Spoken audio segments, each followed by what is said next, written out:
Alô, boa tarde. Vamos lá, pessoal, vamos começar. Eu vou conversar com vocês sobre oportunidades de apoio financeiro para quem quer empreender e para quem quer inovar, né? A primeira pergunta que que pode se fazer bom, eu represento a FINEP. A FINEP ela é uma agência pública. Basicamente, o que a gente faz é promover, financiar pesquisa em todas as áreas de conhecimento e financiar a inovação e financiar o empreendedorismo. A gente tem uma série de linhas de financiamento, uma série de mecanismos, e eu vou falar um pouco sobre isso com vocês. A gente tem uns 20 minutos, meia hora para conversar.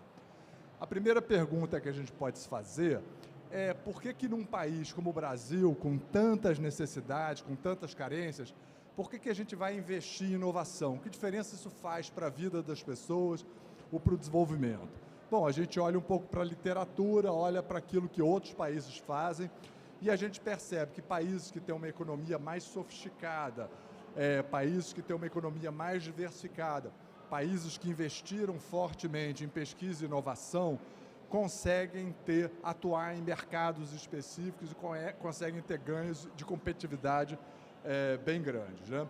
Há vários estudos que demonstram isso. Tem, por exemplo, um estudo da União Europeia que mostra que a pesquisa pública, cada centavo investido em pesquisa pública gera de 3 a 8 vezes de resultado financeiro para a sociedade, seja na forma econômica, seja na forma de bens sociais, como vacinas, medicamentos, ou seja lá o que for.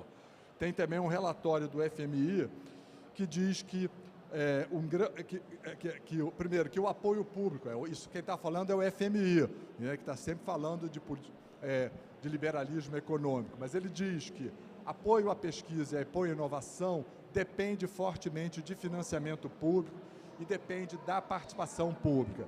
Então, quando a gente está falando de pesquisa e inovação, não adianta falar disso sem que haja uma presença forte do Estado, através das suas agências. Aqui em Goiás tem a FAPEG, as próprias universidades têm os seus mecanismos para apoiar a inovação e pesquisa, e nós, na FINEP, no âmbito federal, basicamente é o que a gente faz, financiar pesquisa e inovação.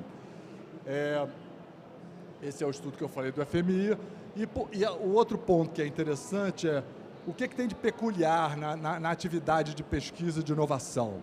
Primeiro, grande risco tecnológico e grande risco financeiro. Tem aqueles exemplos clássicos de medicamentos, né?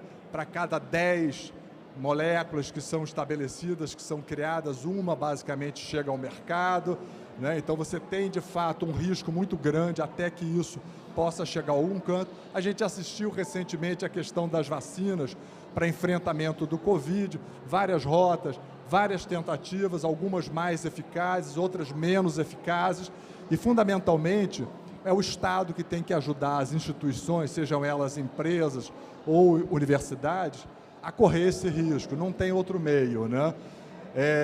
Normalmente a gente está falando de coisas de longo prazo, de maturação. Pegar, por exemplo, exploração de petróleo no Brasil, no pré-sal, são 20 anos de pesquisa no âmbito da Petrobras e de todas as universidades e institutos tecnológicos que auxiliaram a Petrobras nesse processo, medicamentos, enfim.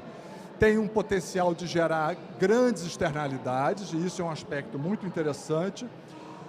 E, ao mesmo tempo, você tem um aspecto de quem é que se apropria do resultado da pesquisa. Claro, coisas muito concretas, palpáveis, a empresa vai se apropriar, mas há também uma apropriação geral pela sociedade. E isso justificaria, portanto, você ter um forte volume de investimento público. Quando a gente fala de inovação, e esse é um conceito que está no Manual de Oslo, em toda a literatura que trata desse assunto, a gente sempre pensa assim, inovação não é para mim. Inovação é o SpaceX do Elon Musk, ou é o Tesla, que agora já não é muita novidade, ou é coisas desse tipo. Não, inovação tem a ver com o cotidiano também. Quer dizer, pequenas mudanças em coisas já conhecidas representam uma inovação bastante expressiva. Eu sou de uma geração que não conhecia isso aqui. A primeira vez que eu vi esse troço, uma linha custava $1.500. E o aparelho era um trem desse tamanho e eu não fazia nada, só falava, né? Enfim. Então, hoje, você gerencia a sua vida por aqui em todos os aspectos. Então, assim, inovação é isso. mas é também coisas do cotidiano. É, eventualmente, oferecer uma água mineral num vasilhame que é um pouco diferente, que contém menos plástico, ou que é mais reciclável, ou que, enfim, transfere menos paladar, coisas desse tipo. Então, assim, a gente está falando que a inovação é uma coisa que pode ser para o mundo, foi o caso aí de algumas inovações, GPS foi uma inovação para o mundo, né? Mas ela pode ser em âmbito nacional e a gente tem vários casos aqui, estando aqui, pensando, por exemplo, agronegócio é muito forte aqui, soja muito forte aqui. Bom, o Estado fez um investimento muito grande em fazer com que a soja fosse muito rentável aqui na região do Cerrado. Essa foi uma inovação em nível nacional que foi super importante para viabilizar esse agronegócio que a gente tem aqui.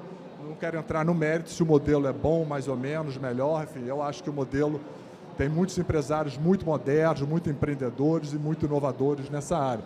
Ela pode ser uma inovação só para o setor, uma indústria têxtil, que melhora um processo e dá uma posição de destaque para ela, mas também pode ser uma inovação para a própria empresa. Ou seja, todo mundo já faz, ela não faz, mas ela resolve, então, um pouco ser uma seguidora e incorporar seus processos, inovações que hoje já são dominadas no mercado. Isso é considerado uma inovação. Difusão tecnológica é uma inovação. Então, a gente tem que desmistificar um pouco essa história de que inovação é para poucos. Não, inovação é para muitos, inovação é para todo mundo. Inovação é para a padaria da esquina ou é para aquela empresa, enfim, que teve uma sacada, que tem um modelo de negócio super empreendedor e diferenciado, né?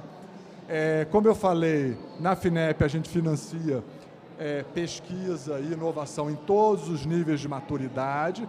Então, a gente está lá na pesquisa básica, na pesquisa aplicada.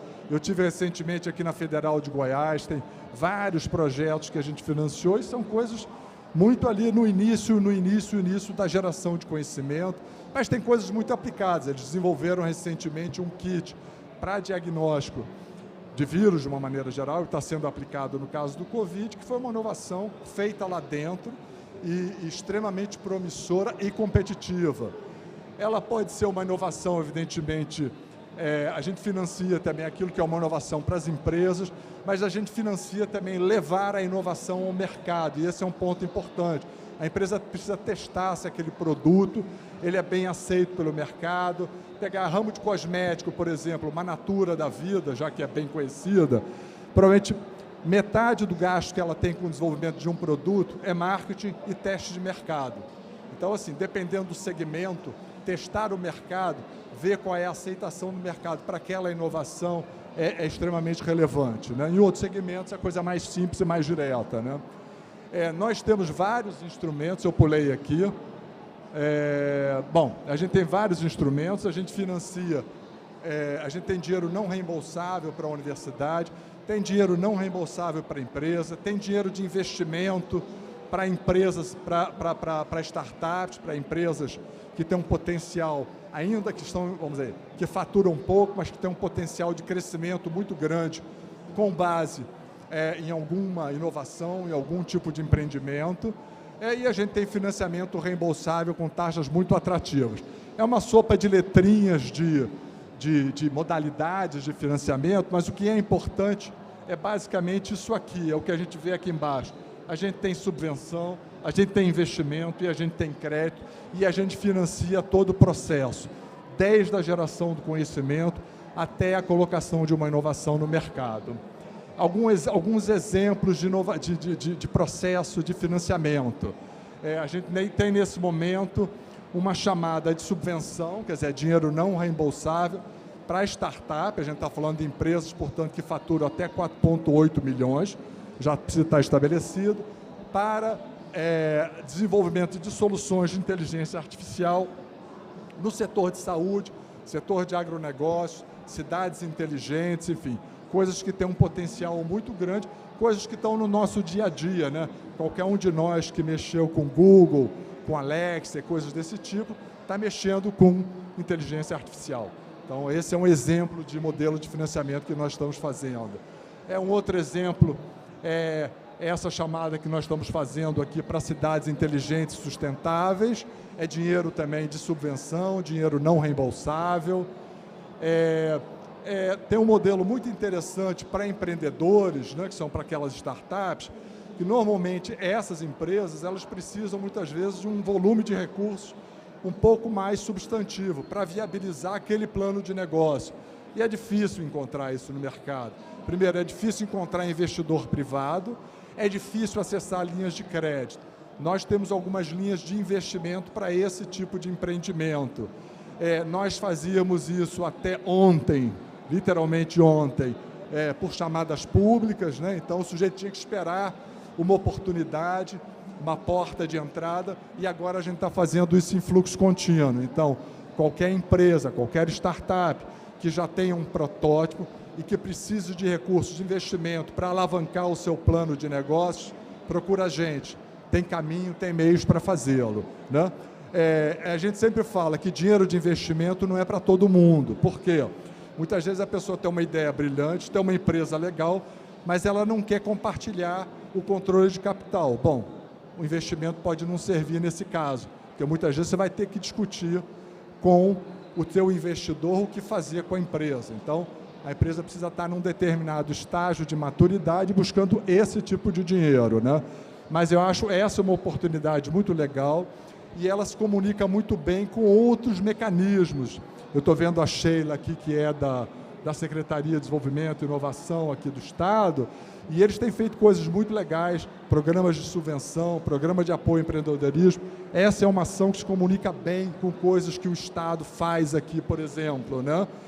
E que outros agentes fazem, que a universidade, eu tive há um mês atrás aqui no SEI da Federal, tem coisas muito interessantes, gente muito empreendedora, fazendo negócios diferentes e coisas que são muito úteis para a sociedade de uma maneira geral, para quem, eventualmente, esse pode ser um dinheiro que faz diferença, né? Então, a gente está financiando desde a ideia, no caso das empresas, desde a ideia, desde aquela, o cara é um empreendedor, tem uma boa ideia, mas ele tem que transformar isso num negócio. A gente financia em parceria com os estados. A gente financia desenvolver um protótipo. A gente financia alavancar essa empresa com um volume de recursos para que ela possa ir para o mercado. E depois a gente tem linhas mais estruturadas de financiamento. Essa linha, como eu falei, de investimento, ela passa agora a ser em fluxo contínuo, então ela está aberta a qualquer momento para empresas que necessitem desse tipo de recurso. Há uma ideia, evidentemente, aqui que a gente auxilie com isso o mercado de capitais e auxilie os investidores. A gente dá um bônus, por exemplo, para empresas que chegam com investidor anjo.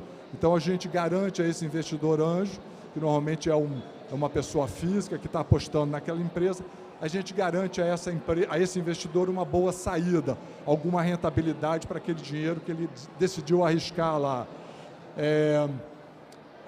Isso serve para empresas, portanto, já tem que estar constituído na forma de empresa, tem que ter um protótipo, é um investimento que é feito na modalidade de opção, é um contrato, uma opção, portanto, com uma possibilidade de conversão em ações, e a empresa tem que ter, no mínimo, um protótipo já desenvolvido, tem que estar além da ideia, né? Ela não precisa estar no mercado já faturando, mas ela já tem que ter um protótipo estruturado.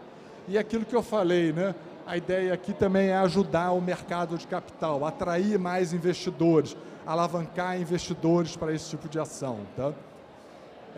Queria falar bem rapidamente, que eu acho que não é tanto para o público aqui, a gente tem várias modalidades também de financiamento reembolsável, não é tanto para o empreendedor pequeno, são para pequenas e médias e grandes empresas, já está estruturado, já tem faturamento, mas qual é o recado interessante nisso?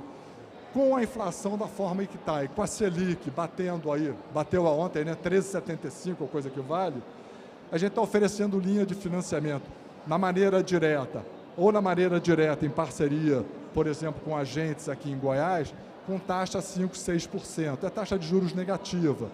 Ela é bastante competitiva. Então, assim, só para mencionar rapidamente, a gente, nessas linhas de financiamento reembolsáveis, como eu falei, a gente financia desde uma inovação que é para melhorar o desempenho de uma empresa, até coisas que são consideradas absolutamente críticas para o mercado. Então, portanto, de novo, a gente precisa desmistificar o que é a inovação. E a inovação está em todo lugar, a inovação é para todo mundo, a inovação está numa cadeira que oferece um pouco mais de conforto e ela também está, evidentemente, em soluções absolutamente empreendedoras e diferenciadas para o mercado ou para a sociedade, como pode ser, por exemplo, um novo fármaco para combater, uma vacina para dengue, que a gente tem uma aí no mercado que não funciona direito. Seria ótimo, eu acabei de ter dengue, de novo, sofri pra caramba, seria ótimo que, que a gente não passasse por isso. Então, a inovação está em todo lugar e é para todo mundo. Né? O que a gente financia, e aí não é só na linha reembolsável, a gente financia basicamente tudo que diz respeito a gastos com inovação. A gente vai financiar a equipe da instituição, a equipe da empresa que está mobilizada naquele projeto. A gente vai financiar a contratação, eventualmente, de um parceiro tecnológico que vai ajudar uma universidade, um instituto, ou uma outra empresa que vai ajudar nesse processo de desenvolvimento, de inovação. A gente vai financiar obras civis, instalações, equipamentos que são necessários para aquela inovação. Às vezes, inclusive, é uma mudança na linha de produção. A gente tem vários exemplos, e isso é financiável. A gente pode financiar, inclusive, a aquisição de uma empresa inovadora que vai agregar valor para aquele projeto, para aquela empresa. Né? Como eu falei, a gente financia aquelas etapas de comercialização, de produção pioneira, quer dizer, o produto está pronto, tem que testar o mercado, falta capital para isso, a gente financia. Então, assim, basicamente, um projeto de inovação, a gente tem linhas de financiamento para diferentes estágios e a gente financia qualquer tipo de despesa nesses casos. Né? Quando a gente fala de financiar de maneira descentralizada, tanto para subvenção quanto para crédito, a gente faz de maneira direta, mas a gente não tem capilaridade. Tem um escritório pequenininho em Brasília, um escritório grande no Rio, outro em São Paulo, algumas representações regionais, e a gente só consegue alcançar o Brasil com esses parceiros nas diferentes regiões. Então, aqui em Goiás, a Fundação de Amparo à Pesquisa é um super parceiro, a Goiás Fomento e outros agentes são parceiros extremamente importantes para que a gente possa chegar mais próximo dos empreendedores, das empresas e dos pesquisadores. Né? Eu não vou entrar muito nisso, é uma sopa de letrinha, enfim, são diferentes modalidades, diferentes produtos para financiar projetos de inovação. O importante é saber o seguinte, para um projeto de inovação, se ele for mais arriscado, a taxa vai ser menor, no caso de crédito, a taxa vai ser bem menor, o prazo vai ser mais longo. Se adicionalmente ele fizer isso em parceria com uma instituição de pesquisa, ele consegue uma taxa, ele consegue uma vantagem no prazo e na taxa. Né? Então são diferenciações que a gente faz, para determinados setores a gente consegue também taxas mais competitivas e mais vantajosas, mas isso a gente deixa para explicar caso a caso. Né? Isso dá um exemplo de taxa, né? Um projeto de inovação crítica é um projeto que pode ter uma taxa em torno de 4%, 4,1%, que é muito competitivo, considerando que a gente tem uma Selic passando de 13%. Né? E mesmo um projeto que é uma mera incorporação de uma inovação no processo produtivo, que eu falei, que é inovação para o desempenho, continua sendo um projeto que, no caso de linha de crédito, é financiado com taxas negativas. Né? O modelo para apresentação é relativamente simples, eu também não vou entrar muito aqui, e eu fico aqui em Brasília com a missão de dar assistência, pelo menos num primeiro momento, a todo o Centro-Oeste. A gente faz o que é possível e a gente só consegue fazer, evidentemente, porque a gente tem bons amigos, bons parceiros, boas instituições que nos ajudam enormemente nesse trabalho. Então eu fico à disposição, eu deixo a minha referência aqui, qualquer pessoa que queira fazer contato, conversar, não se aveste, não tenha vergonha, procure a gente, nós estamos aí para conversar, para ajudar, para explicar, para tentar ajudar da melhor maneira possível, fazer com que aquele projeto saia do papel, que aquela ideia saia do papel e se transforme ou em alguma coisa muito competitiva, que gere muito valor, ou que seja uma coisa muito útil para o mercado e para a sociedade. Então é isso aí, obrigado pela atenção de todos, estamos aí.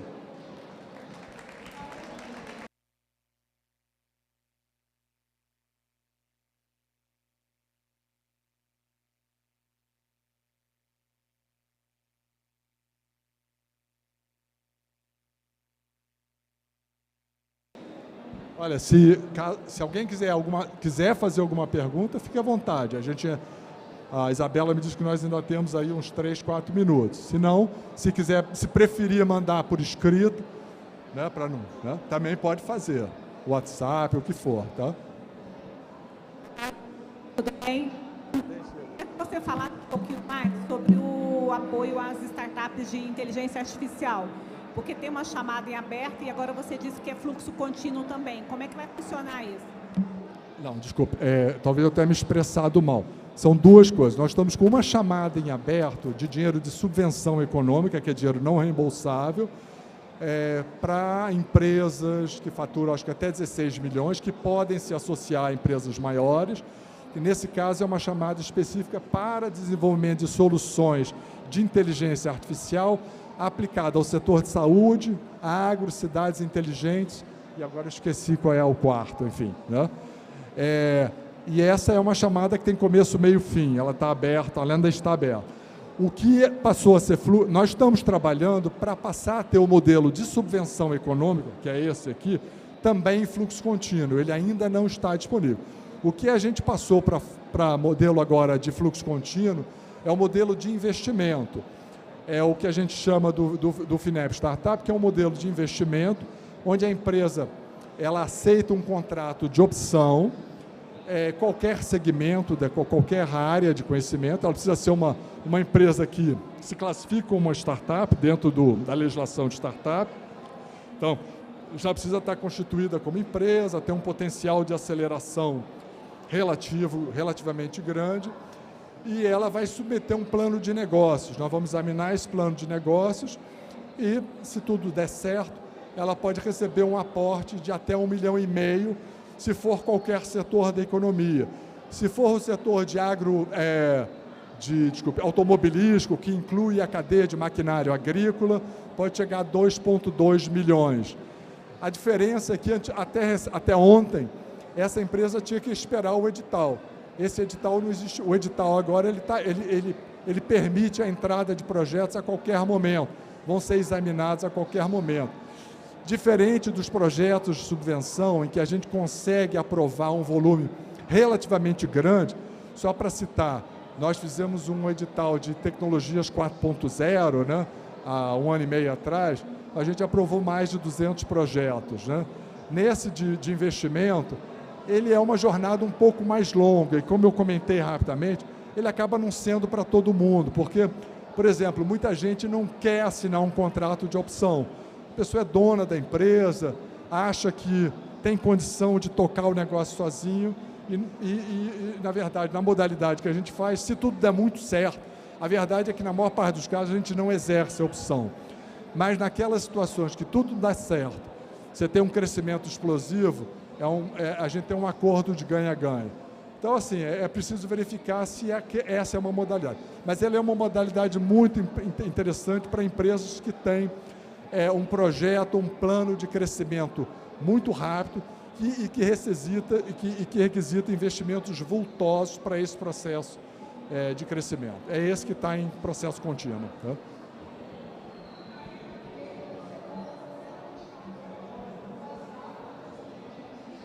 Bom, então, olha, pessoal, eu fico à disposição. Dados para contato estão aqui. Aquele primeiro número que é o meu celular, que é prefixo Rio, tem o WhatsApp. Fiquem à vontade, usem e abusem, tá? Por favor. Tá? Obrigado, hein?